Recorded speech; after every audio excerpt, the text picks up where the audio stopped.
Ben ritrovati al meteo. Ancora maltempo sulle nostre regioni, con pioggia e anche con locali nevicate. Vediamo il dettaglio. Sul Veneto il cielo sarà molto nuvoloso e spesso coperto. Il tempo risulterà instabile sin dal mattino e per tutto l'arco della giornata, con precipitazioni piuttosto diffuse e localmente anche miste a neve. Migliorerà decisamente entro la nottata. Temperature fredde in ulteriore calo, con minime tra -2 e 2 gradi. Massime comprese invece tra 1 e 3 gradi. Diamo ora uno sguardo al Friuli Venezia Giulia. Tempo spiccatamente instabile anche sulla nostra regione, con piogge sul Pordenonese e con locali nevicate fino in pianura sui restanti settori, specie a partire dal pomeriggio. Anche in questo caso migliorerà col passare delle ore. Temperature minime intorno allo zero.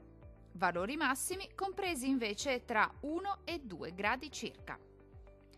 Vediamo infine che tempo farà sul Trentino Alto Adige. La situazione sarà completamente differente sulla nostra regione. La grafica infatti ci mostra che sarà una giornata asciutta e stabile, con ampio soleggiamento su tutti i settori e con il cielo che si presenterà sereno o al massimo poco nuvoloso. Temperature minime intorno allo zero. Valori massimi compresi invece tra 7 e 8 gradi circa.